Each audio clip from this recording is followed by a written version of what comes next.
Check the mic and make sure it sound right, boys.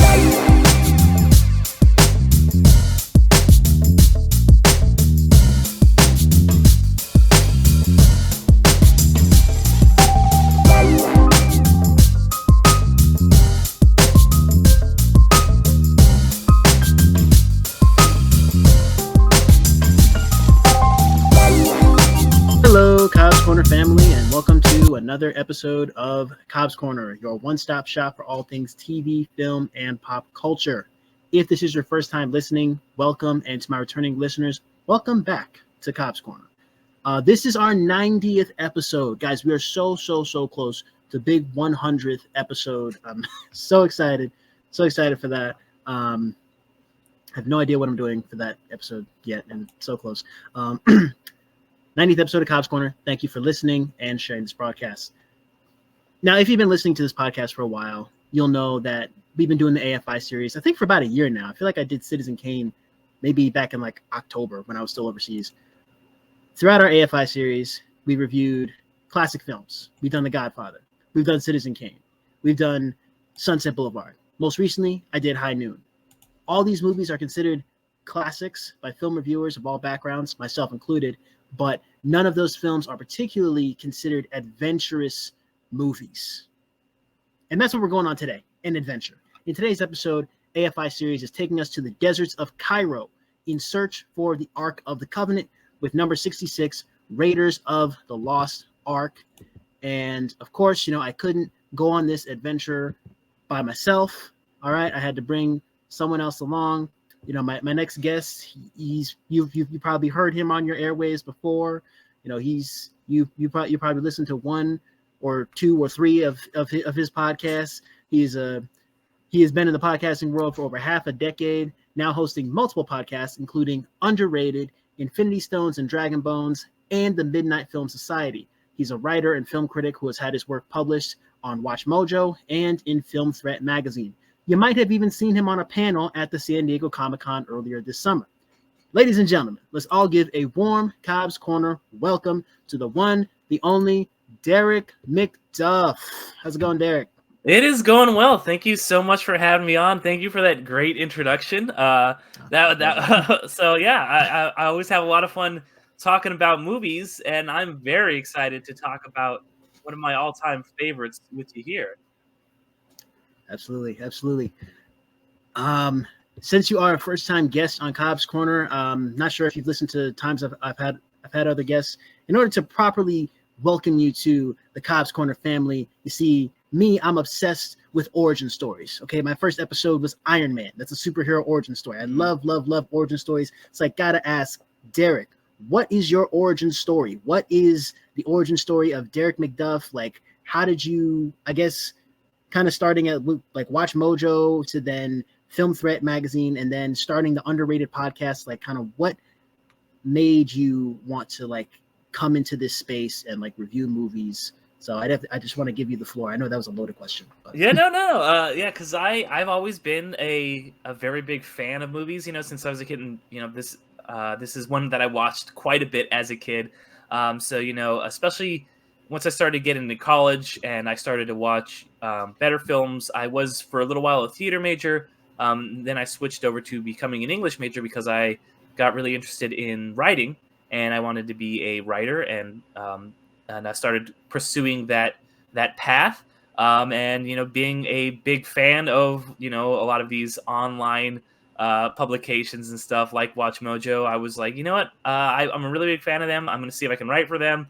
I've been writing for them for about 11 years now. And then, once podcasts started to kind of become more and more prevalent and like kind of a big thing, I started listening to them a lot, and I always wanted to start my own.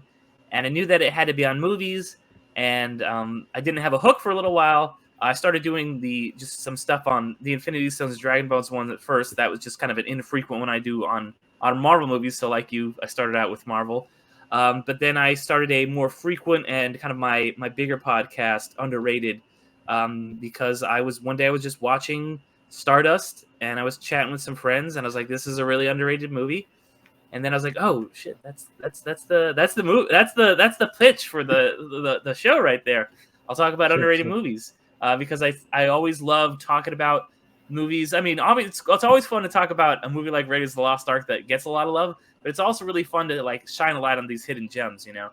So yeah, I've been doing that for 5 years, you know, working freelance online, you know, like you said, for places like Film Threat and stuff like that.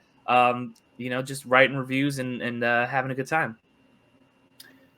Great. That actually sounds amazing. I mean, for me, I was not a film major in college. My degree is actually in engineering, and so it's a completely different field. I mean, for me, and I've kind of talked about this on other podcasts. I'm not going to spend too much time on it now, but like I kind of just had like one film class in high school where we watched The Conversation and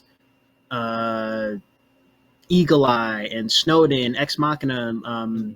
Rear Window was another one. It's like I just had like a humanities class, intro to film studies, and then before that, art of communication. So I mean, I've always loved watching films and analyzing them, and as I was listening to your podcast, I realized I think you had reviewed.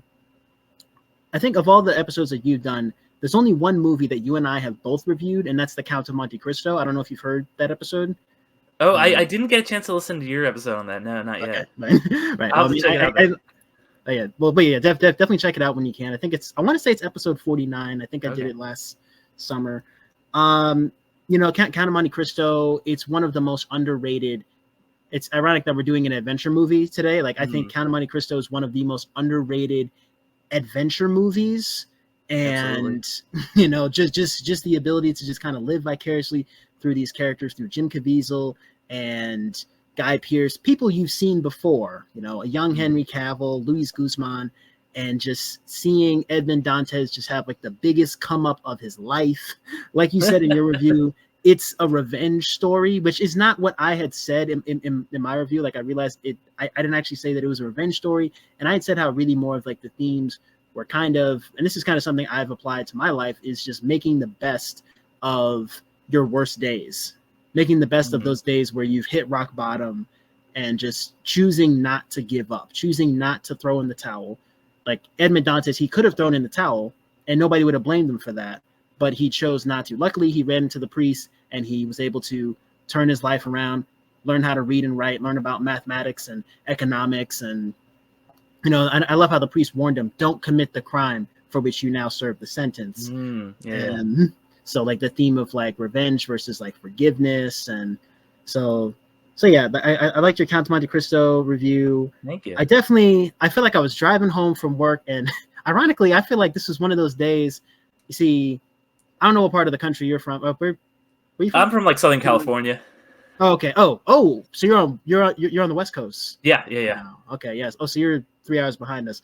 Yeah, over here on the East Coast, we have Interstate 84, and there's always traffic when I'm coming home. There was one day, I think I got lost on the way home, and I had listened to like one of your episodes.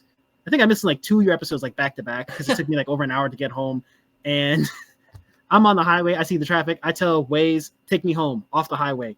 And I'm on back roads for like an hour. I listened to your whole Mortal Kombat Annihilation review. And it was just, I think it was that one and Kingdom of the Crystal Skull. And nice. I mean, like Mortal Kombat Annihilation, that's a movie I haven't watched in a while.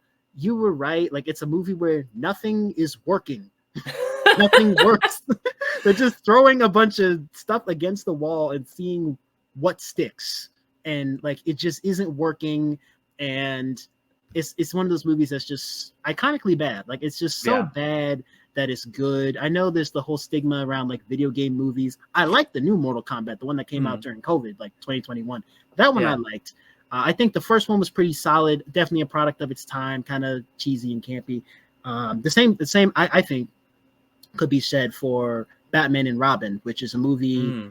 I remember towards the end of high school, I had watched for the first time the Tim Burton Batman and Batman Returns when Michael Keaton could not turn his head the whole time. Right, he does it's just like having to like move his whole body, like he can't turn his head or nothing.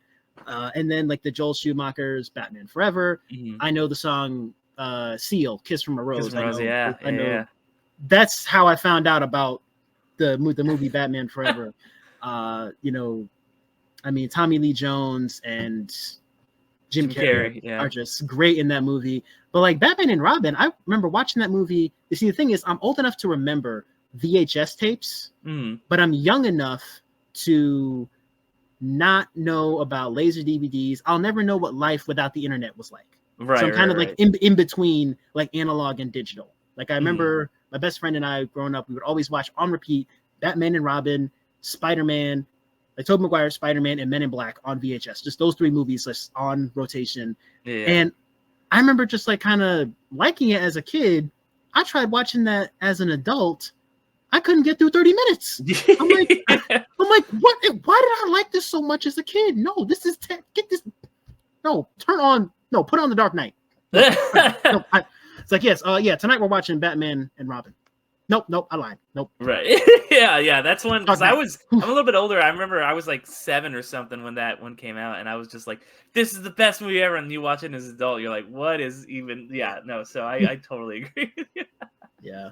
Which I guess leads me to like the Kingdom of the Crystal Skull episode. I still think that Kingdom of the Crystal Skull, now you may not agree, but I think it's the worst Indiana Jones movie. I think it's the weakest one, even after the last one, Dial of Destiny, which I fell asleep in.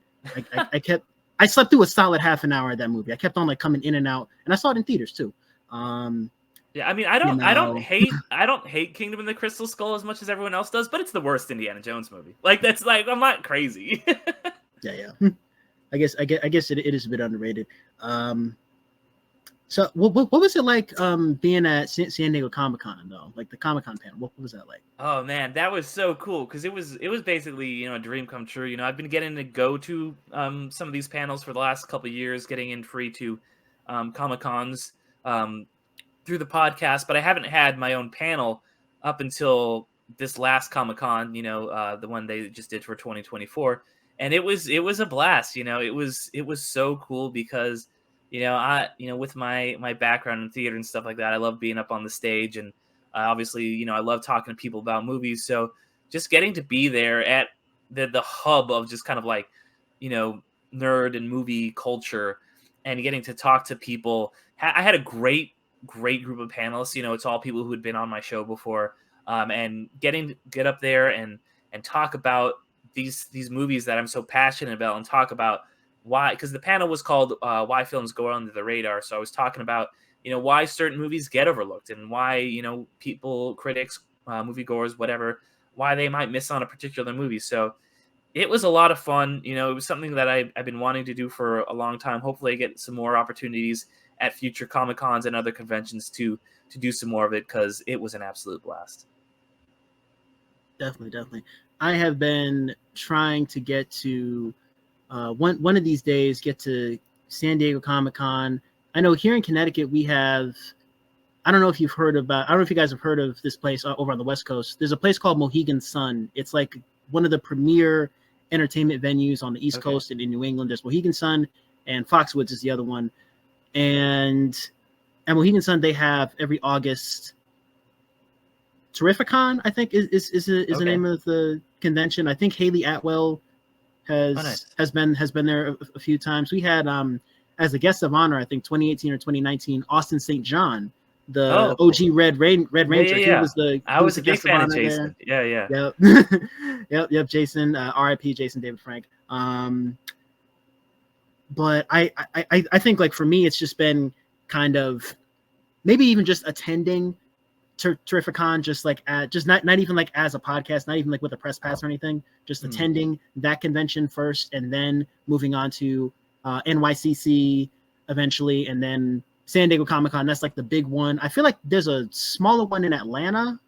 I don't know if that's an anime convention or a comic book convention. There's one in Atlanta. There's so many cons I can't keep. Yeah, that's the thing. It's like, and I know you've also done WonderCon as well. Yeah, WonderCon, which is cool because it's kind of like, it's just right down the street from me, in Anaheim. So that's kind of like my home base convention. So I always, try to get to that con, and I've gotten in free the last couple of years, which has been a blessing, and I've always had a really good time at those. So you're in Anaheim? Yeah, just like, well, pretty much like I'm in like one city over from Anaheim, so I can like see the fireworks from my house from Disneyland if I go outside at night. I see. Yeah, no, I've been to Anaheim. I've been to Well, the same convention there twice. The same engineering convention there, 2015 and then 2022, because they like rotate locations. So yeah, Anaheim Convention Center. I'm familiar with that area. I'm sure probably places where you've had like actually like where like the panels have happened at WonderCon. I'm sure that's where the career fair was. I'm sure that's probably where like the plenary session was. So yeah, I'm familiar with Anaheim. You know. Yeah, it's a great convention center. Yeah. Shout out to all my listeners in Southern California. Everybody at San Diego Comic-Con, WonderCon, you know, just kind of hit me up. I can't wait to show up. You know, can't wait to be on Underrated Movie Podcast. Yeah. So I guess last thing I'll get into before we, of course, transition into the actual title of this episode, as we've wasted 15 minutes of the listener's time. What movies have you seen recently? Oh, I just saw. It's kind of a controversial one, but I just saw in theaters The Apprentice, the movie that's like a biopic of young Donald Trump, and it does not portray him in a particularly positive light. But that was a really good movie. Sebastian Stan does a really good job as Trump, and then what's his name? I can't remember the guy's name, but the guy from Succession plays Roy Cohn, who is kind of his like mentor. Really schemy, despicable guy. So I really highly recommend that movie. Really well made film. It's interesting because it's kind of like it's like shot with this like filter that makes it look like it's shot on like a 90s like or an 80s like videotape almost. So that one I really liked. I just watched the new Apple Plus movie Wolves, which I would recommend to anybody who's a fan of something like Butch Cassidy and the Sundance Kid. It's got Brad Pitt and George Clooney, and they kind of have that same dynamic that Paul Newman and Robert Redford had. It's just kind of a fun crime thriller movie. It's good to see them reunited after the Ocean's movies. So I think those ones have been some of my favorites that I've seen recently. And I'll also throw out, it's maybe like a month ago now, but I saw The Wild Robot. So, it's from the guys who made How to Train Your Dragon and Lilo and Stitch. So it's just another great animated kids movie that an adult would also really enjoy. Dope. I have heard of Wild Robot. I'm definitely gonna have to check out Wolves because I have Apple TV Plus. I did see like a trailer or something for that Wolves, so I'm definitely gonna check that one out. I haven't seen any of the Ocean's movies. Oh yeah. Unfortunately, I know there's like 11, 12, 13, and then 8. Yeah. But the last movie I saw in theaters, and I saw it opening weekend, was Joker 2, actually. I remember waking up that Saturday morning and I was reading the reviews. I saw 33% on Rotten Tomatoes. I'm like, really? Wow. Like, I was actually kind of excited for this movie. Thank God it's not on my fantasy team this year. Because I already took it out with Borderlands. Borderlands. Yeah. You know, a lot of times movie studios, they will literally just put A-list stars in their cast to sell tickets. Yeah. And give them like the worst lines. How do you waste Jamie Lee Curtis, Kevin Hart, Jack Black, and Cate Blanchett? Right. Like some of the greatest, like especially Cate Blanchett, one of the greatest actors of our generation, Yeah. And it's like, you talked about video game adaptations earlier and how a lot of times they're not great. I feel like we're kind of like starting to hit a renaissance of them. And in fact, I'm doing like a little mini series right now on Underrated about video game films, but every once in a while you still get one that's like, oh no, this is like a video game film from like 2007. Yeah. And then Joker 2, I mean, I don't want to get into spoilers. I don't know if you've seen it or not. I have not. I don't know if I plan to be honest. After everything wait, I've heard about it. Wait for it on Max. Don't see it in theaters. Don't pay to see it. It's definitely, they say jukebox musical, where it's I guess it's like a musical where none of the songs are original. They're all songs from like previous movies. I feel like Lady Gaga just can't act. Maybe that's a hot take. See, I think she's good in other stuff, but I think she didn't have a lot to work with here. Like she's really good in A Star Is Born. Like she's incredible in A Star Is Born, but that I've heard, but it's like it's always like the music movies. It's like Joker 2. I feel like her character's underutilized, and maybe the movie it's like a musical that's trying not to be a musical. It's trying to be serious and dramatic, and it's a musical at the same time. And I don't know what I'm watching. So that was my last trip to the movies. But I guess that's enough for the introduction. Why don't you, Derek, take it away with the introduction for today's movie. Yeah, absolutely. And I apologize to any of your listeners, by the way, if I'm, sniffling and stuff like that. I'm getting over a cold, so my apologies. But yeah, I'll get into it. In 1936, archaeologists and adventurers from the U.S. government hire Indiana Jones to find the Ark of the Covenant before the Nazis can obtain its extraordinary powers. Storyline. The year is 1936. An archaeology professor named Indiana Jones is venturing in the jungles of South America searching for a golden statue. Unfortunately, he sets off a deadly trap but miraculously escapes. Then, Jones hears from a museum curator named Marcus Brody about a biblical artifact called the Ark of the Covenant, which can hold the key to human existence. Jones has to venture to vast places such as Nepal and Egypt to find this artifact. However, he will have to fight his enemy Rene Belloc and a band of Nazis in order to reach it. And the director of this film is one Steven Spielberg, the Academy Award-winning Steven Spielberg, known for Schindler's List, 1993, which is number 8 on the AFI Top 100, Saving Private Ryan, also from 1998, number 71 on the AFI Top 100, and E.T. the Extraterrestrial from 1982, number 24 on the AFI Top 100, and number 84 on this episode 84 of this podcast. Episode 84. Yeah. There we go. Yes. So once you're done with this episode, go listen to that one. This movie is written by, or I guess co-written by, Academy Award nominated writer Lawrence Kasdan. Kasdan, thank you. Mm-hmm. He's known for his work on The Big Chill, 1983, Silverado in 1985, and Wyatt Earp in 1994. Yeah, and he also co-directed directed a movie written by the guy who we're about to talk about, Mr. George Lucas, who also co-wrote this movie, who was also Academy Award nominated. He's, of course, known for Star Wars from 1977, which is number 13 on the AFI Top 100 and episode 70 of this podcast. Also known for American Graffiti from 1973, number 62 on the AFI Top 100, and THX 1138 from 1971. And yeah, Lawrence Kasdan actually directed Empire Strikes Back, which Lucas wrote. Right. I heard that like George Lucas had gotten sued by the WGA and the DGA after A New Hope because he put all the credits at the very end of the movie, and like he stepped down as director. I guess just for like the listeners and anybody who's new, like as we're going through the list, any movies where we say like, oh, it's number so and so on the AFI Top 100, either that's an episode that I've already done, you should go listen to it, or stay tuned for that movie in a future episode. Yeah. So. And I need to correct myself. He co-wrote Empire Strikes Back. He did not direct it. It was Irvin Kershner who directed it. But yeah, he co-wrote Irvin Kershner. Right.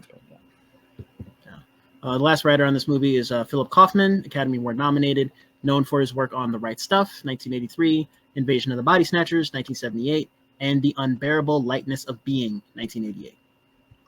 And this film stars the one and only Academy Award nominated Harrison Ford as Indiana Jones.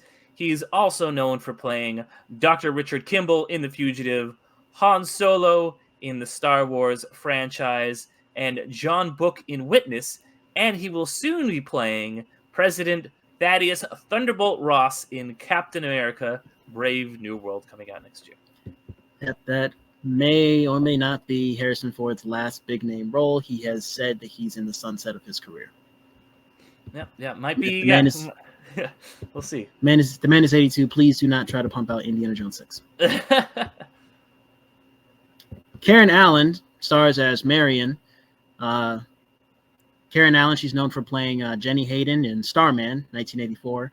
She played Katie in National Lampoon's Animal House back in 1978. And she even reprised her role as Marion in the infamous Indiana Jones and the Kingdom of the Crystal Skull back in 2008. And if I'm not mistaken, she also showed up as Marion in Indiana Jones and the Dial of Destiny in 2023. Yeah, and also for fellow 90s kids out there, she was the mom in Sandlot, which is something that stuck with me. Yeah. Wow. But yeah, and then speaking of 90s stuff, Paul Freeman as Belloc or Baloche, as some people call him. He's known for playing Ivan Ooze in the Mighty Morphin Power Rangers movie, Reverend Philip Shooter in Hot Fuzz, and Colin in The Long Good Fight. All right, so yeah, that is cast and crew and directors. So without any further ado, Derek, say it with me. Let's go to Cobbs Corner. But I don't think I like actually told you ahead of time. It's okay. Let's go to Cobbs Corner. Cobbs Corner. All right.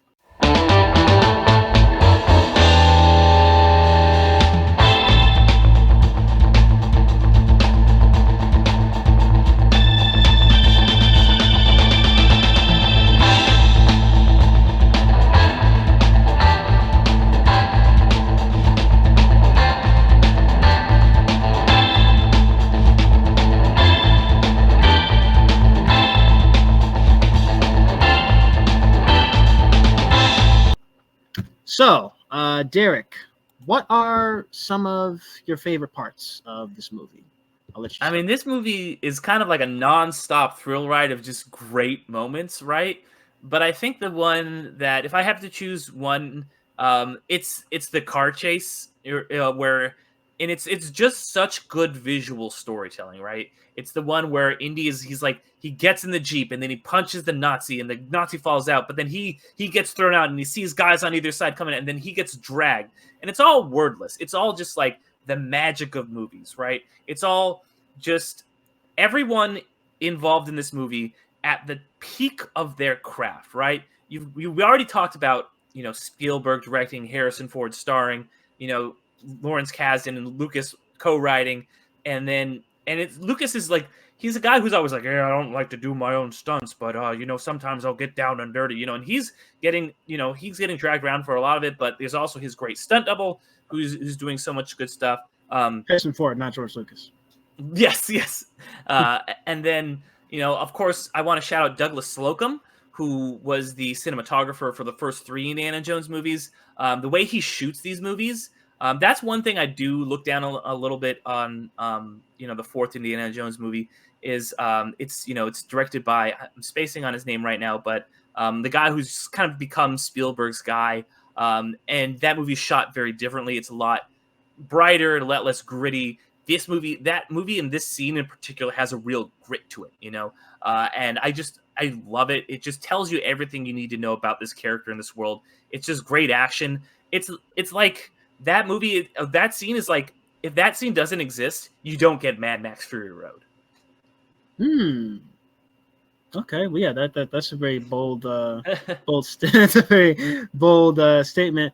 That was actually one of my favorite parts. I was just watching the movie the other day, and it's like as I'm watching the movie, it's like my dad kind of comments how like Indy got thrown out the car and then was able to just like kind of maneuver himself underneath and then kind of with the whip and then just like drag himself behind and then sort of climb back into the Jeep. But then he like throws the Nazi through the shield and then he's not through the windshield. He's just not able to hold on. I think maybe for me, one of my favorite scenes, and we'll probably talk more about this in the trivia, the scene where they're like in Cairo, and now apparently most of the cast and crew got food poisoning, and there's a scene where like Indy is like running through Cairo, and then there's this guy with like the big old sword, and like they're supposed to have a sword fight. There's like a deleted scene where they have a sword fight, but then apparently like this was not in the script initially. Harrison Ford said like, why don't I just shoot the guy? And then so it's like he comes out with the sword, and then Indy's just like, I don't have time for this, man. Just like offs him. and the thing is, I remember playing the Lego Indiana Jones video games as a kid. Like that was my introduction to Indiana Jones, was through the video games. And I remember when Kingdom of the Crystal Skull came out, and like just being able to like play the video games and then seeing those scenes in the movie and kind of seeing like the similarities, because this is when Lego characters didn't talk. Right. so it's like being able to kind of relive those moments through the movie. Definitely the boulder scene still works to this day. Like, I mean, I realized this movie, it came out in 1981. I remember 2021, it turned 40. And there's like almost no, like, I realized they were limited by the technology of their time. And this is why I love like older movies, because you see how they were able to do so much with so little. We take for granted today, like it's so much easier. There's CGI, we can like de-age people, and like all this technology is great, but like I just wonder, is that kind of missing, like you were saying, like that stunt, that grittiness, that stunt that Harrison Ford did himself of like, you know, being dragged behind the Jeep, and you know, there's like very little, if not just no real visual effects. I feel like everything was shot practically. So I mean, just that chase through Cairo, the Jeep scene, I'm thinking of like the opening scene with Alfred Molina. He plays like he plays like one of the guides, and just that introduction of Indiana Jones and how we just see his silhouette. How like initially we one of the greatest introductions to a his character silhouette in history, and then like we just see the whip crab, and then he just like walks out, and I'm thinking, like in retrospect, I'm wondering, did the Russo brothers kind of pay homage to that? If you remember in Avengers Infinity War, the scene where they're in Edinburgh, Scotland, and like the children of Thanos show up, and then like one of them throws a spear, and then like Steve Rogers catches it, and then walks out of the shadows. Like I wonder, like, was that, well, I don't know if that was intentional or not, but I feel like that's just kind of like them paying homage to Lucas and Spielberg, and he's introduced as this kind of like enigmatic sort of figure, and I think the fact that Indiana Jones came out at around the same time as like Rambo and Terminator and like all of these big brawny, like, you know, the Stallone and Schwarzenegger era, but then here you have this kind of like everyday, like everyman action hero. I think many people have argued that Die Hard was kind of like the first, that John McClane is the first kind of like everyman action hero, but we also see that with Harrison Ford, he has a love for archaeology, and he believes that history needs to be preserved and put in museums and kind of put on display. He has a huge fear of snakes, and just like that opening scene, like Belloc shows up, he gives the idol to Belloc, and then he's got to like run over to the plane, and he's telling Jock, it's like, turn on the plane, turn on the plane. And then it's like, oh no, that's just my pet snake. Like, snakes, why did it have to be snakes? Like, yeah, I can remember. Go ahead.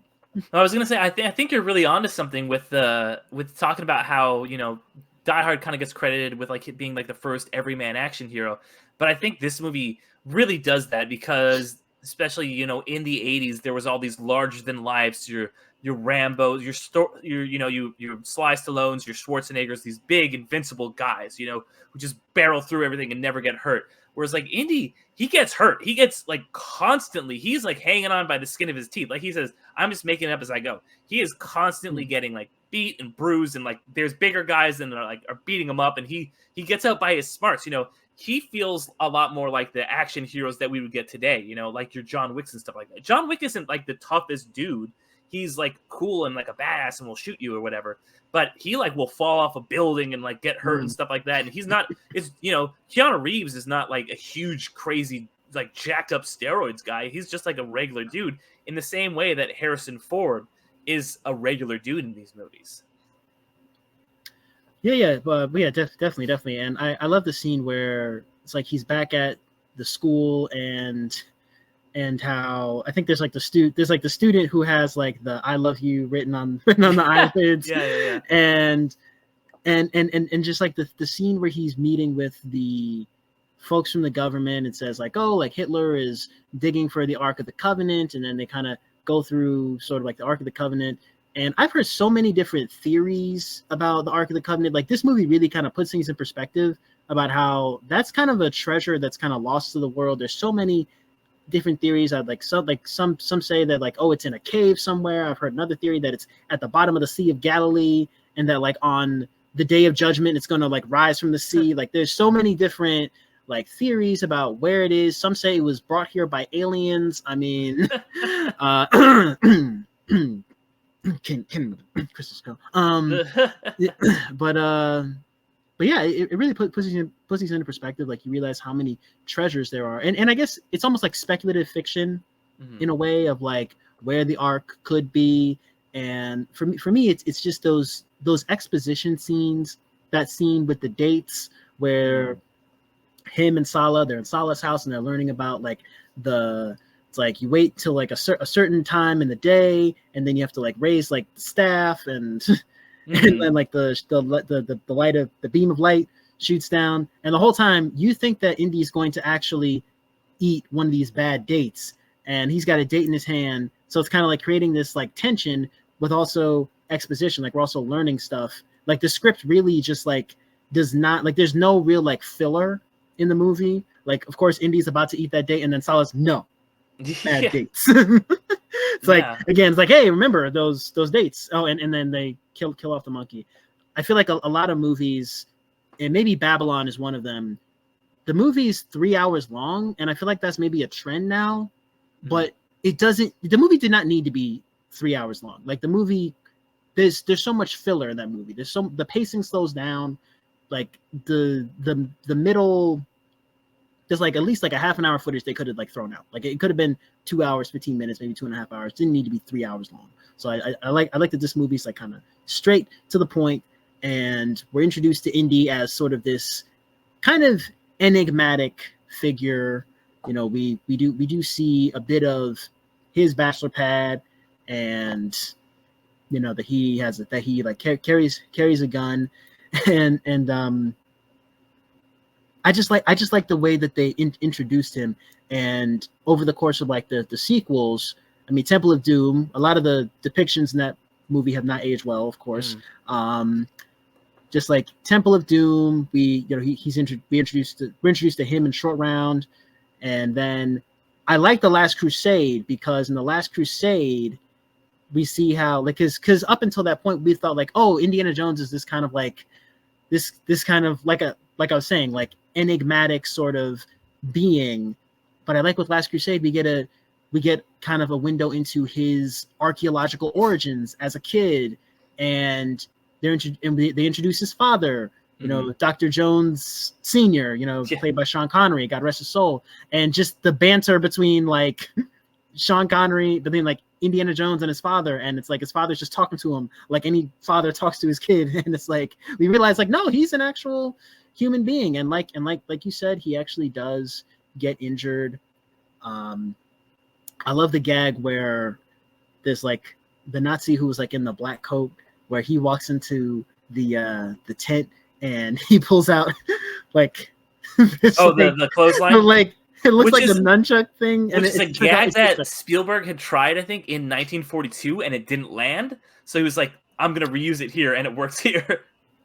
Oh wow! You 1942, like the movie. The movie. Spielberg's directed a movie called 1942. Yeah.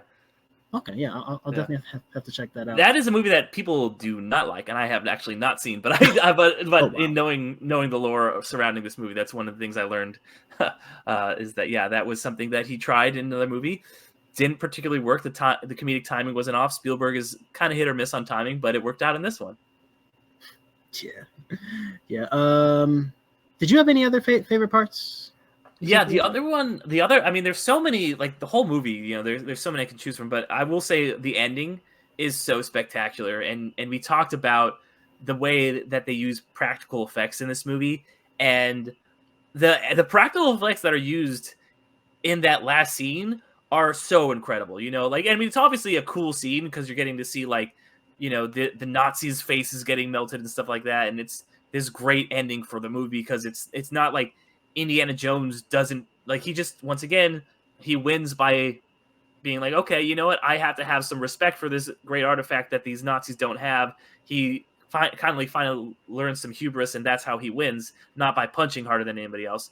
But it's also just such an immaculately made scene, and the effects that are on display, like, you know, knowing a little bit about how they made it, it's like all these old school tricks, you know, like, you know, the ghost floating around, they like shot that through, like they would have like these kind of like sheets like in water, and they would just, so the ghost would look like kind of like ethereal and floating and stuff. And they did all, and you know, exploding like heads and stuff and playing things in reverse and doing all these really great things. So that is such a really cool scene. It's something that, you know, it's an iconic moment from this. It's something that sticks in your mind forever.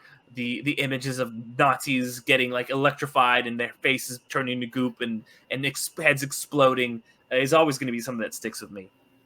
Yeah, and I think even bigger than just this movie, I think the impact, and this is, I guess, kind of why Raiders and The Last Crusade are like kind of my top two in Indiana Jones movies, because we kind of see a bit of continuity. Like, you know, this is, I guess, all pre-World War II. He's fighting Nazis. You know, first they're looking for the Ark of the Covenant, then they're looking for the Holy Grail. And if you remember in like Captain America: The First Avenger, I think it's Red Skull. Yeah. He says like, and the Fuhrer looks for trinkets in the desert, which is such a great call out. When I heard that, I was like, oh wow. It's like, if you know, you know. Yeah. Mm-hmm. It's like, if you know, you know, type of thing. Mm-hmm. Maybe they were predicting Disney's acquisition of Lucasfilm the year later. Who knows? But I think that, and also the fact that Red Skull also kind of, well, not melts, but you know, he's also, I guess, Nazi who kind of gets absorbed, and yeah, and I mean, definitely that, I guess, just that, like you were saying, that ending, and just kind of like that shot of the sky. It's just such an iconic shot, and I think this movie definitely did a lot for filmmaking. It's like every time like I'll watch old movies, I'll be like, okay, well, you know, that was revolutionary, like that was hard in like 1985, or like, oh, that was hard in like 2007, or like, you know, that was really great, and then it's like kind of bringing it back to the present. It's like, okay, yeah, I mean, it was like I guess it was more revolutionary for that time period, and we're still talking about it to this day, so clearly they did something right.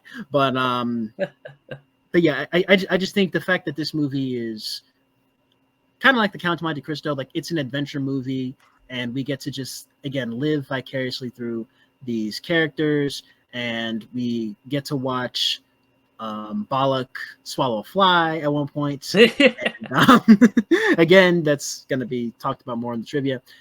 We get to watch Balak swallow a fly. We get to kind of see the different intricacies of like Indiana Jones and like who he is as a human being. And like you said, he does get injured. Like one of my favorite lines from the movie is the scene where him and Marion are on the ship sailing from Cairo, and you know, he says like, it's not the years, it's the mileage. And it's not so much like how long I've been doing this, but it's just the wear and tear, and how, you know, pretty much admitting, I'm not bulletproof, I'm not invincible, I am a human being. Like you said, I'm making this up as I'm going along.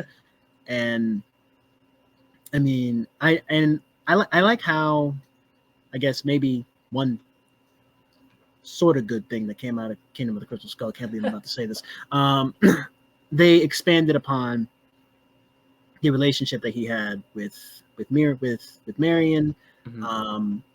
I do think that there was a bit of controversy as I was researching this movie, given that, if you remember at the scene in Nepal where Marion says how, like, she says like, I was a kid, I was in love, and how like, I think in the official script of the movie, now Harrison Ford, he was, I think, 38 at the time that this movie was made. He's supposed to be, I think, like 28 or 29 in the movie, and Marion's supposed to be like 25, I think. So I think there's a bit of controversy, like they were suggesting that that Marion was underage at the time. And I get that the movie takes place in the 1930s, but it's like, we kind of realize this now. And I mean, I always think about how, like, nobody ever talks about how Elvis Presley was also a pedophile. I mean, he dated him. I mean, he was dating his. Well, I mean, no, I mean, you know, he was dating his wife when she was 14. He was 24. You know, so. Check out the what's the movie that just came out last year? Priscilla, and Priscilla. Talks about that. Yeah. Oh, okay. Yeah, I deliberately avoided the Elvis Presley movie Don't watch the Elvis movie. Watch the Priscilla movie. The Elvis movie. Yeah. So watch Priscilla. Watch Priscilla. Priscilla, because they're almost really interesting companion pieces, and one is clearly much better than the other, and it's Priscilla, told from her point of view, because they kind of gloss over that in Elvis, but is not glossed over in Priscilla. Okay, well, yeah, I'll definitely review Priscilla, and then I'll maybe invite you back, and we can talk about it. And who knows? Maybe I may or may not have a podcast again after that. But anyway, I mean, Raiders of the Lost Ark. Where does it rank for you?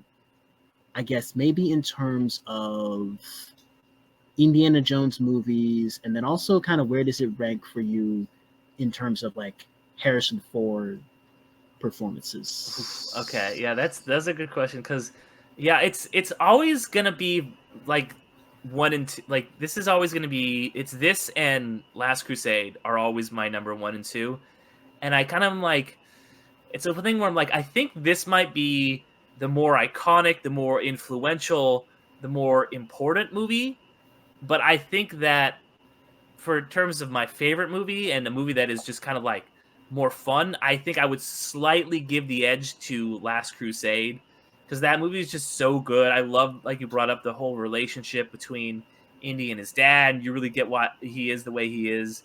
I think it's a lot more fun. But I mean, this movie is so great too. These are two movies that like defined my childhood. I would watch them on repeat. Rewatching it for this podcast, I was like, I know all of the lines. I know everything everyone's gonna say. Because I've just seen it so many times. And so, I think those two are head and shoulders above the other three, which I also like. I like all three of those movies, but I think that, number 1 and number 3 are just like masterpieces. But I think that anybody who wants to like know anything about film should watch this movie. And there's an interesting thing that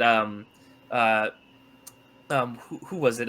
Steven Soderbergh did, where he did like an edit of the movie where it was all in black and white, no dialogue, and just the score of The Social Network. And it's amazing how well that works. So if you want to just like understand the craft of making movies, like, this movie is a really good one to watch.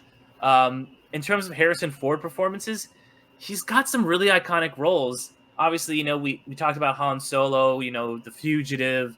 There's a ton of them. Like, he's the greatest movie president of all time in Air Force One. Indiana Jones, like, that's one of the greatest movie characters of all time. And Harrison Ford, especially in the original trilogy, is just really at the top of his game as Indy. So I think it's number 1 with a bullet, Indiana Jones. Like, no offense to Han Solo or any of those other roles, but like, and it's his favorite too, I think. Like, he always talks about, like, he doesn't really love playing Han Solo. That's why he got frozen carbonite, because he was like, I'm not sure if I'm going to come back, but he loves playing Indiana Jones, and I think you see that in the film. Oh yeah, definitely. You can definitely tell. I mean, certain actors, it's like you can tell that they like acting. It's like there's certain characters that, I guess, like, to your point about like Han Solo and Harrison Ford, like him not thinking that he would return for Han Solo. I mean, he did show up in Episode 7, but then of course they killed him off, and that probably, actually, hearing that out loud, that probably explains why we eventually got Indiana Jones 4 and 5. Two sequels that I'm not sure if anybody was really like clamoring for a 4th or 5th one, but it's like, at the same time, Harrison Ford, he's been very adamant about, like, this is my favorite character. I feel like a lot of actors and even some directors are kind of very, very particular about, like, actually explicitly stating which movie is their favorite or which role is their favorite, because I think James Gunn said, like, that's like you're asking me to choose my favorite child. Like, it's like, but no, I mean, Harrison Ford, he definitely enjoys playing that role. And I think this even kind of like brings me to, I guess, recent pop culture news of how Robert Downey Jr. will be playing Dr. Doom now. Mm-hmm. And I think there's some actors who maybe can only play the protagonist. I wonder, maybe Harrison Ford is one of those actors. Like, maybe he can't really be the bad guy. He's always kind of like the hero in the end. Maybe that's just kind of one movie his lane. He plays a bad guy, and everyone's like, "Oh, he's playing the bad guy. He's like an evil husband or so." I wish I could remember what it was, but yeah. Well, I guess what I was trying to say was like we see how if you watch Robert Downey Jr. his work outside of Iron Man, you watch Zodiac, you watch Sherlock Holmes, you know, I think Kiss Kiss Bang Bang, Oppenheimer, which I still have to watch. I dressed for Oppenheimer and saw Barbie. But like you see how really Robert Downey Jr. has a love for acting. He actually enjoys acting. So that's all the more reason why I'm actually excited to see him as Doctor Doom, you know, despite I guess it's going to be a bit different seeing him as the villain. But I always get a kick out of like when actors who can kind of flop between being the protagonist, being the antagonist, doing a comedy, doing kind of a goofy movie, but then also being able to kind of do something that's grounded and gritty and serious. And directors too. You know, I think some directors can only really do the goofy, funny movies, and then others like Jon Favreau. I feel like his background was, I think before Iron Man, I want to say his most well-known movies were like Elf, and I think he also directed like Swingers was another. Swingers was kind of his big breakout. He did. He did like then, a lot of comedies and stuff. Yeah. But then he like turned around and like did Iron Man and all that. So. And then I just looked up What Lies Beneath, which is like I think to your point, you know, Harrison Ford is such a like iconic good guy hero that when he finally played a villain, and I guess he's going to be playing one again, spoilers, not really, in you know, the next Captain America movie, it's like, oh wow, they got Harrison Ford to be the bad guy, you know, like it's such a, you know, playing against type. Well, I mean, I guess we kind of went over all of our favorite parts, so I guess now we'll transition to, I guess we can talk a bit about like kind of the themes and the takeaways. So.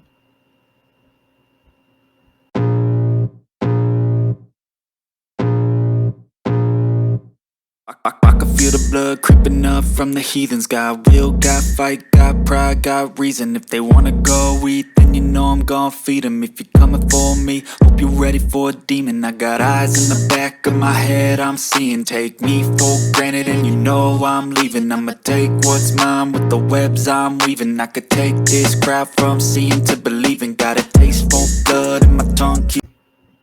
And we're back. So, Derick, what would you say are maybe some of the main like themes of Raiders of the Lost Ark? Like, I realize like I feel like with every other movie that I've done, I always got something like really profound to say at this segment. This is probably like one of my longer segments, and like I'll include some quote from Bruce Lee or something. But like, I just feel like I don't really have that for this segment. I feel like Raiders is just a feel-good movie.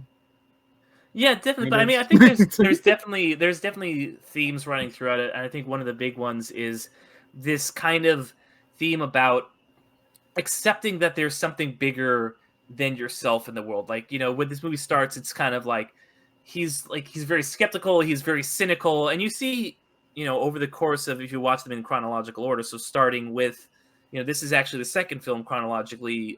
Temple of Doom happens before this, where he's kind of just like a treasure hunter. And this one, he's like, okay, well, he's like looking for these treasures, but he's just kind of like still in it mostly for the money. And then there's people, you know, that are kind of telling him, like, he's just like, I don't believe in hocus pocus, blah, blah, blah. You know, I'm just here to get this artifact. You know, this artifact is a cult. It's, you know, it's culturally it means something, but that's about it, you know. And historically it means something, and he respects that, but he's just like, yeah, whatever. You sound like my mother, Marcus, when Marcus is like, the Ark is something that man can't really understand, you know? And then, you know, when Sala says, you know, has this kind of reverence and respect, he kind of like laughs it off, you know, a lot of the time. But by the end of the movie, like I said, with the Nazis, they don't have any respect. This is just a tool for them. This is just something powerful. And Indy realizes at the end, the thing that saves him is like, no, this is something that I have to revere and respect. This is something that's power that's greater than myself that I don't necessarily understand, that I have to kind of like accept.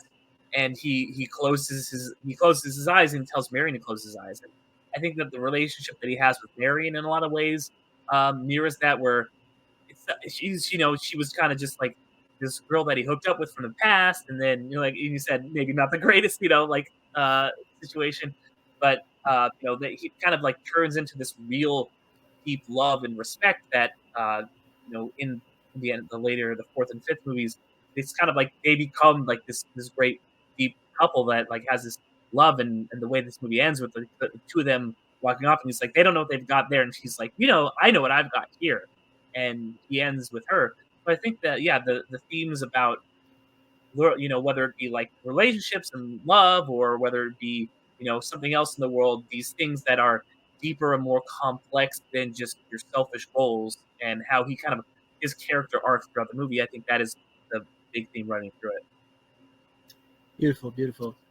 When you mentioned Sala, it actually reminded me, and I mean I know that segment's over now, but one of I guess my other favorite parts was like the scene where like he gets on the plane and he's like all dressed all nice, and like there's like the other Nazi who's been like following him, and then he makes it to Cairo, and then we see him at Salah's house, and there's like the little monkey, and then like all of Salah's kids, and then like he's sitting with Salah, and then Salah tells him, like, I forget the exact line, but he says something along the lines of like, I wonder if like we as human beings, as mankind, are we meant to actually excavate this Ark of the Covenant? If this is really the Ark of the Covenant, like if this is all real, do we deserve to and he says like be excavating the something this? That like, man was not meant to disturb, like something right, like man was not meant to disturb, right. Yeah.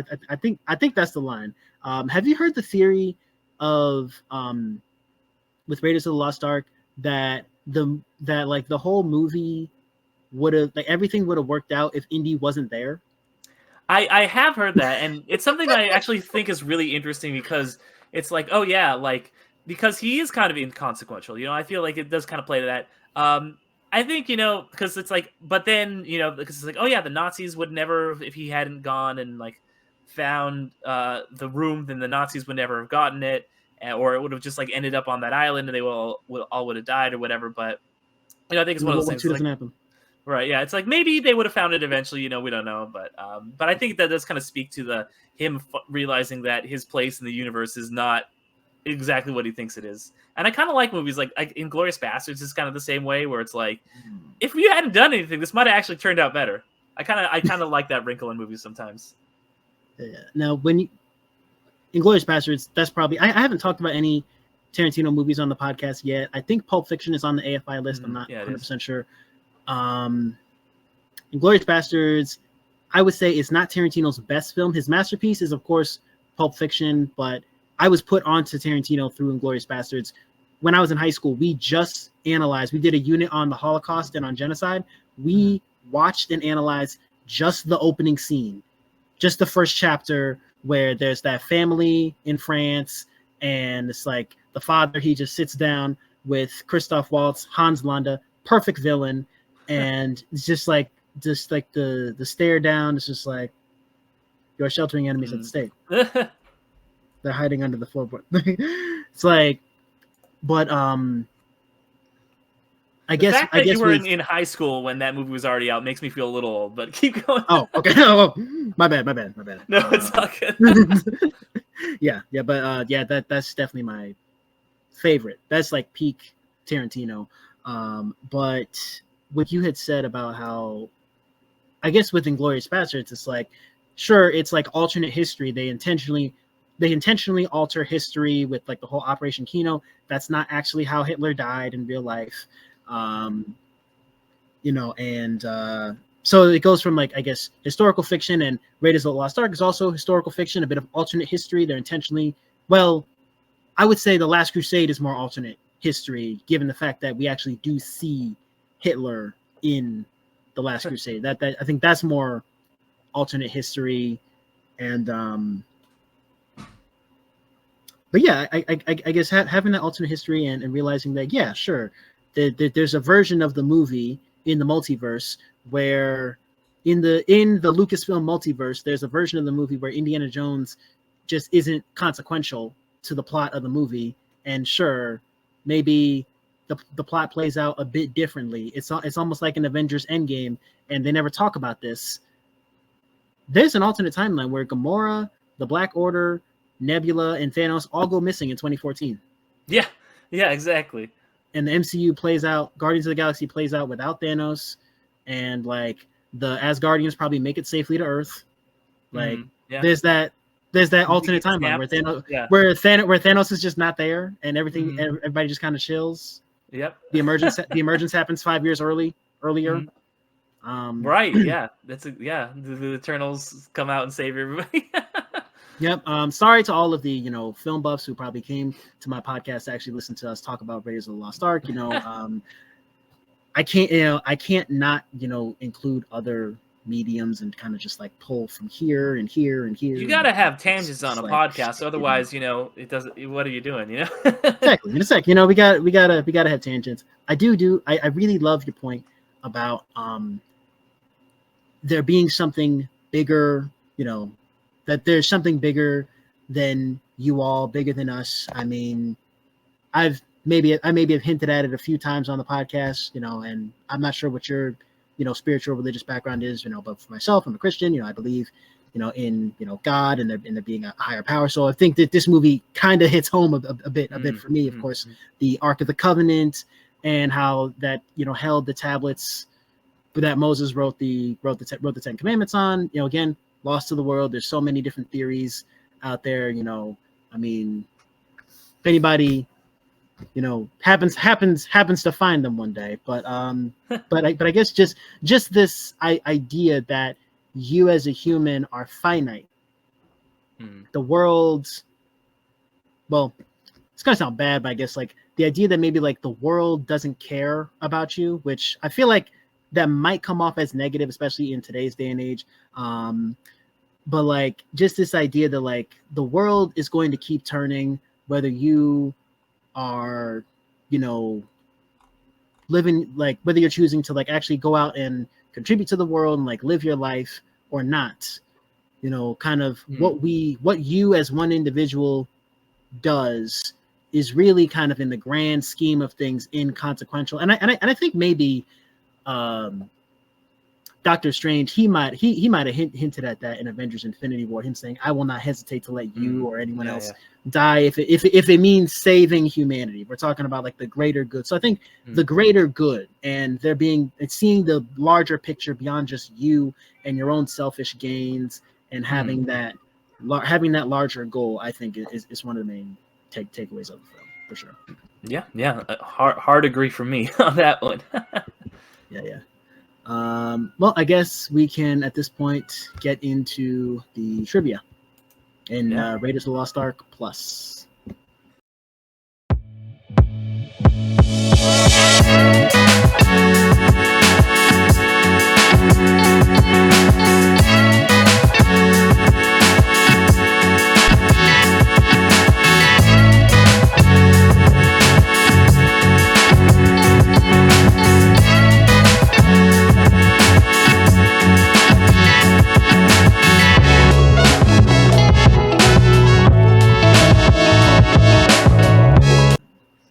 All right, so are we doing the Academy Awards here, going through those? Yes. Yep, so now we're going to go through the Academy Awards. This movie won 4 Oscars and had a total of 38 wins and 24 nominations total. We're only going to go through the Academy Awards because we've been talking for an hour. So, take it away. Yeah, 1982's nominee. This was a nominee for Best Picture, with producer Frank Marshall being the one nominated for that in 1982. At the 1982 Academy Awards, Steven Spielberg was nominated for Best Director. And also nominated was the someone who I had brought up a couple times before, Best Cinematography, Douglas Slocum.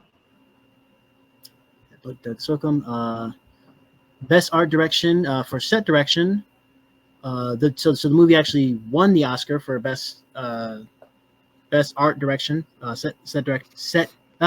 Decoration, English. Norman Reynolds, Leslie Dilley, and Michael Ford won that Oscar. And something we didn't talk about, but that is very, very good in this movie, is the sound design. Once you hear that apple biting in the beginning when he's trying to tug on that little vine, you'll never be able to unhear it. But it's really great sound design in this movie, which took home the Best Sound Oscar at that year's Oscars. Bill Varney, Steve Marslow, Greg Landker, Roy Charman, who was not present at the awards, took home that Oscar.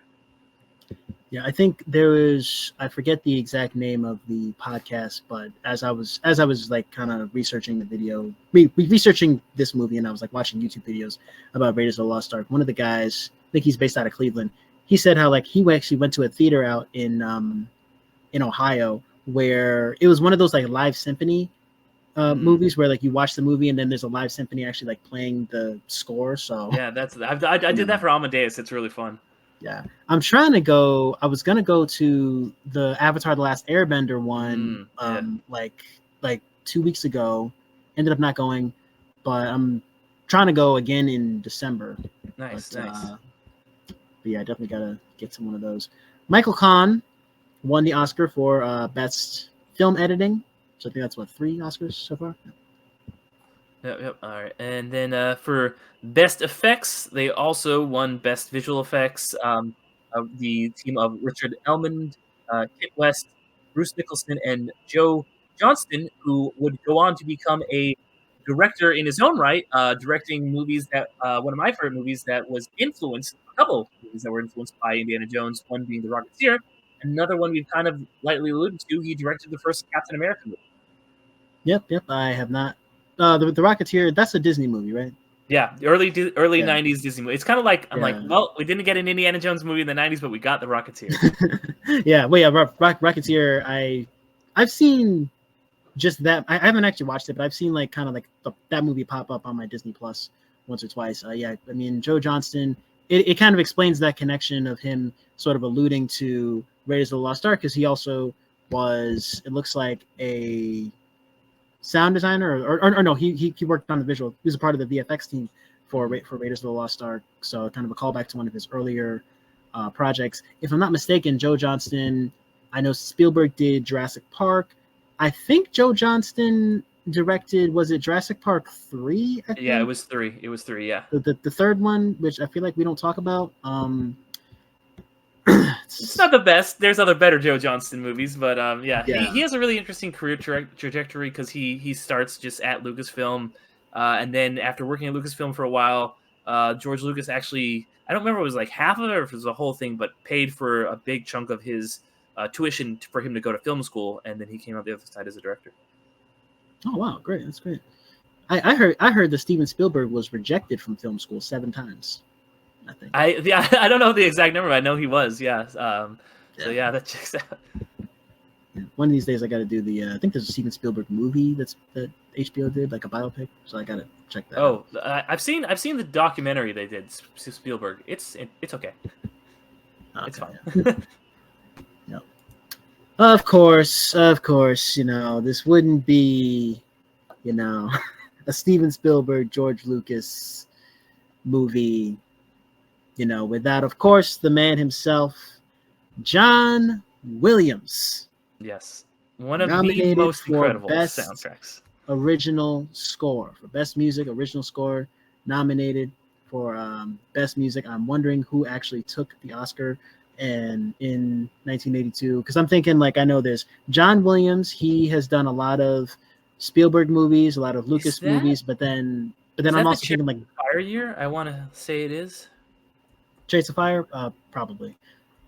But I'm also thinking of how Bill Conti, he also did the score. He, I think, worked closely with John G. Appleton because he did, I think, the music for Rocky as well as the Karate Kid, if I'm not mistaken. I think. Yes, he did. And yeah, I'm looking. It's one of those things. It's what could lose to what could beat Raiders of the Lost Ark? One of the most iconic soundtracks. And then you look it up and it was Chariots of Fire. You're like, okay, well, all right, fine. Okay.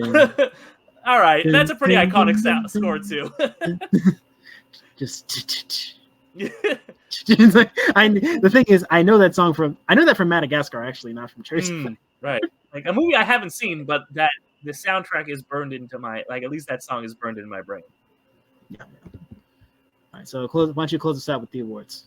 And then the Special Achievement Award for Sound Effects Editing went to the great Ben Burt and Richard L. Anderson. Wonderful. So, on to some trivia. The famous scene in which Indy shoots a marauding and flamboyant swordsman was not in the original script. Harrison Ford was supposed to use his whip to get the sword out of his attacker's hands, but the food poisoning he and the rest of the crew had gotten made him too sick to perform the stunt. After several unsuccessful tries, Ford suggested shooting the sucker. Steven Spielberg immediately took him up on the idea, and the scene was successfully filmed. Oh, nice. You know, I kind of already talked about this, but I think Spielberg had said something about like he didn't eat the food that was there, and he just like was living off with like SpaghettiOs or something. Yeah. At the time, but yeah. So yeah, that's what everybody got, like, you know, stomach infections and stuff like that, and that was like apparently the swordsman guy had trained for weeks and was really upset, and Ford was just like, I just gonna shoot this guy and let's call it a day, you know. The out of control airplane actually ran over Harrison Ford's knee, tearing a ligament in his left leg. Luckily for him, the heat had turned the rubber tire soft, so it did not crush the bone. Rather than submit to Tunisian healthcare, Ford wrapped his knee in ice and carried on. You know, you got to stop injuring these people on set. Okay, I feel like Harrison Ford, this may be one of his earliest onset injuries. I think he got injured on the set of The Force Awakens or something, like some door fell on him or something. Like so. Oh yeah, he's always like, getting injured by vehicles. This guy, yeah, he almost crashed on a plane once. Oh wow. Like I heard that even Mark Hamill got into like a motorcycle accident before Empire Strikes Back, and then the scene with the tauntaun, like those are real scars. I'm like, man, you gotta be. That's why they wrote the tauntaun into the movies, because his face was all different because he had been in that accident. Yeah. When Brody first goes to Indy's house to discuss the mission, Jones is dressed the way he is because he is entertaining a young woman in his bedroom. The script originally planned to show her before moving to the next scene to give Indy a more worldly persona like James Bond. However, her appearance was cut as Steven Spielberg thought that being a playboy did not fit Indy's character. This also helps explain why several of the co-eds fawn over Jones and why one girl wrote "Love You" on her eyelids. Yeah, probably a move for the best in hindsight. Yeah. So this one you kind of touched on earlier. During the filming in Tunisia, everyone in the cast and crew got sick except for Steven Spielberg. It is thought he avoided illness by eating only the food he brought with him, a lot of cans of SpaghettiOs. Yeah, I wonder, like, I'm wondering, like, after Steven Spielberg said that about SpaghettiOs, I'm wondering, like, their stock price must have just shot up through the roof. It's like, Steven Spielberg, he rocks with SpaghettiOs. You know, we are out here saving directors' lives. He was the only healthy one on set when they were in Tunisia. And if I'm not mistaken, I think they filmed in the same area that Lucas had filmed A New Hope. I think A New Hope. Yeah, Tunisia, yeah. Empire, it was A New Hope, yeah. Well, it was A New Hope, but also The Phantom Menace, Raiders of the Lost Ark, and then like that's a very. I think it's the location that's listed later on in the trivia. We'll get to it. I'm getting ahead of myself, but that is on my bucket list for sure. Just that filming location. That's a motivation for me to travel. Is go places like where all this stuff was filmed. Right. Yeah. Nice. Very nice. Yeah. Last bit of trivia. Traditionally, when one of his films is about to open, George Lucas goes on vacation to get away from all the hoopla. As Star Wars Episode 4, A New Hope, was just about to open, Lucas went to Hawaii, where he was joined by Steven Spielberg. When the grosses for Lucas's film came in and it was clear it was going to be a hit, Lucas relaxed and was able to discuss other topics with his friend. It was at this point that Spielberg confessed he always wanted to direct a James Bond film, to which Lucas replied he had a much better idea, an adventure movie called Raiders of the Lost Ark. The conversation happened while the two were making a sandcastle. After their trip, they got together and developed the script with Lawrence Kasdan. Kasdan? Yeah. Kasdan. And I'll add a little bit of trivia to your trivia, is that originally the Indiana Jones was going to be named Indiana Smith, named after the character played by Paul Newman, Nevada Smith, so state name Smith.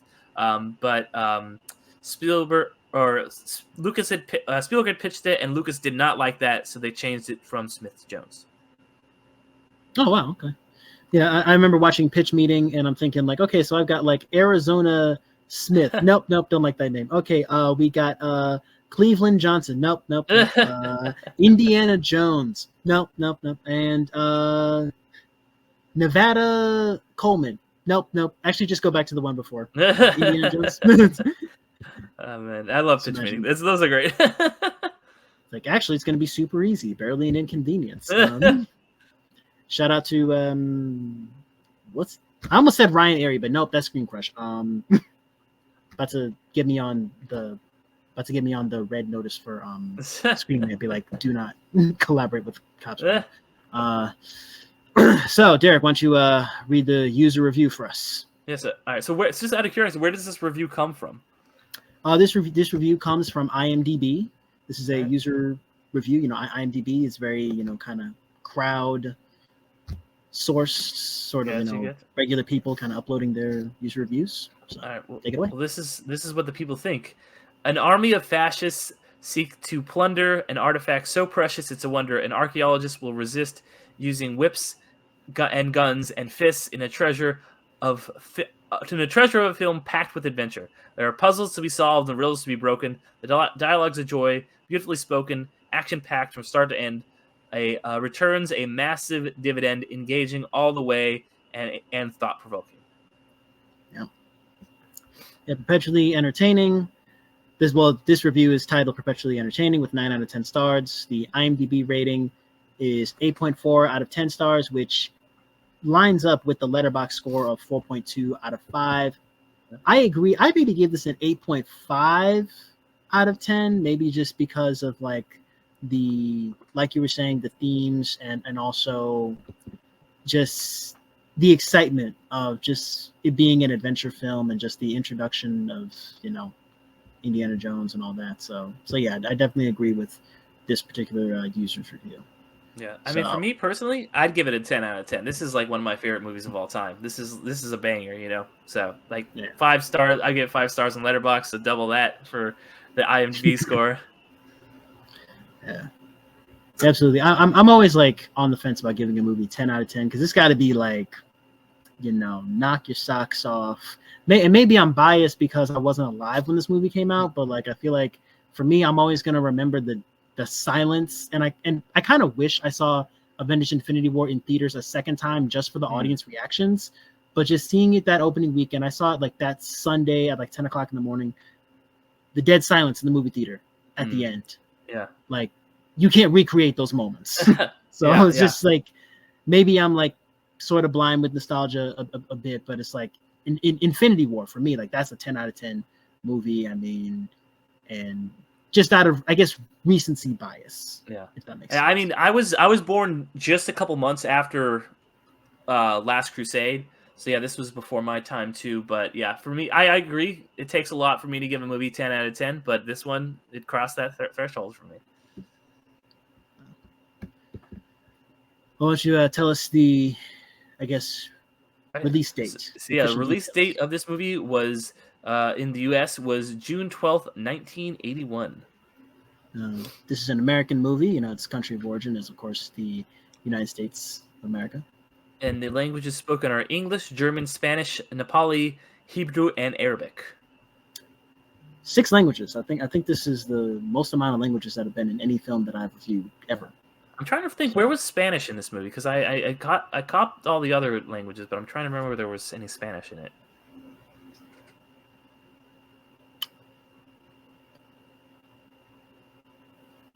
Yeah, I'm not sure. Maybe some of the scenes in Nepal, maybe the scenes in Cairo. Yeah. I don't know. Maybe it was like 1 or 2 words. Yeah. One of those things. Well, actually, it's funny you mentioned Spanish because the Spanish title for Raiders of the Lost Ark is Los Cazadores del Arca Perdida, which directly translates to the Hunters of the Lost Ark. Okay. But okay, I guess there's no real like direct English translation for the word Raiders. Right. So Hunters, that's close enough. Makes sense. Makes sense. International. Yeah. And filming locations include Sidi. I'm gonna struggle with this one. Sidi Bohel Tozel in Tunisia, which I believe stood in for the city of Cairo. Yeah. Yep. That location in Tunisia is definitely on my bucket list because I think that's also where again, Phantom Menace, A New Hope were filmed, as well as I think there's a movie, The English Professor, that I think was also filmed there. Like that. That's a very popular The English location. Patient? The English Patient, I think. Yeah. But yeah, that one, and then also Jordan. I know Jordan is where they filmed, I think, episodes 7 and 9. John Wick Chapter 4. There's like the desert scene. So yeah, motivation to travel. Let me just go to all of the sets. Yeah, definitely want to go to Ireland after the Last Jedi, because they filmed those scenes with Rey. Those are filmed. There's some like actual islands in the country of Ireland that they filmed at. So definitely gonna head over there. Production companies: Paramount Pictures and Lucasfilm Limited. Yeah, and the box office for this movie had a budget of an estimated $18 million, which in today's money would be about $62.4 million, 2024 bucks. Its gross domestic box office in the U.S. and Canada was $159,971, which is about $860.8, maybe about $861 million in today's money. And if so you take that's a huge payday. That is a big payday, and it gets even bigger when you consider all the other countries and do the worldwide box office, which was $9,225,971, or about $1.3 billion in 2024 dollars. Yeah. So on to Rotten Tomatoes. I guess real quick before we close out, we got Rotten Tomatoes. The tomato meter score is 93%. And the audience, it's impressive. And the audience score, or as I guess now it's called the popcornometer score, is 96%. I did not know that it was called the popcornometer. Yeah, they just changed it. It's kind of dumb, but okay, yeah, that's new. I'm kind of with the audience on this one. I think 96%. Like you were saying, like for you, it's a 10 out of 10. It's just one of those movies, I think. Absolutely. Critics' consensus, featuring bravura, set pieces, sly humor, and white-knuckled action, Raiders of the Lost Ark is one of the most consummately entertaining adventure pictures of all time. I feel like with the critics' consensus, they kind of echo your same sentiment surrounding this movie, and high praise, and it's just one of the greatest action adventure movies ever. Yeah, absolutely. It's where it's at on the AFI list for a reason. So where can we watch Raiders of the Lost Ark? So yeah, you can watch Raiders with a subscription to either Prime Video or Paramount Plus, or you can rent or buy it on Fandango at home or Apple TV. Beautiful.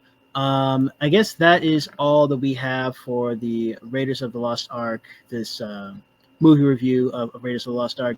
Before we get out of here, I do, of course, want to give you, Derick, the opportunity to just kind of plug as much as you want. Just kind of let the listeners know where they can find you, like what podcasts you host, and when you upload, just feel free to what you've got coming up, what you've got going on. Just feel free to take a minute and just plug as much as you want. Thank you.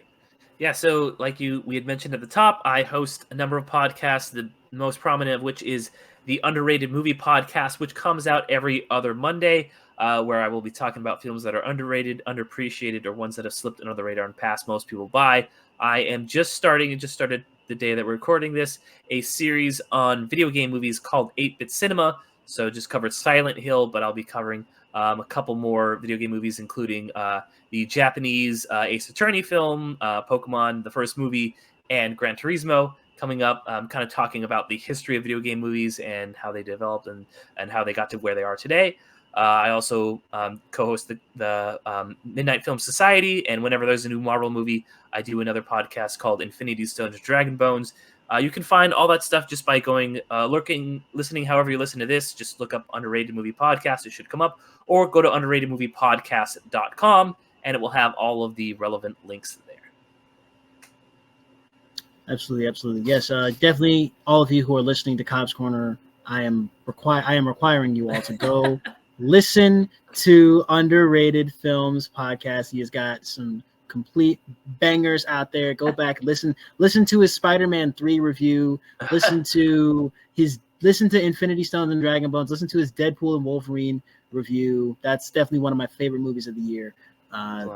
Thank you for coming on to Cobbs Corner. Like I said, that is all for today's review of Raiders of the Lost Ark. If you like what you heard today, don't forget to give this podcast a 5-star rating and review on all listening platforms. To the YouTube audience, make sure that you like this video, share it, subscribe, and click that bell so you get notified when I upload new episodes.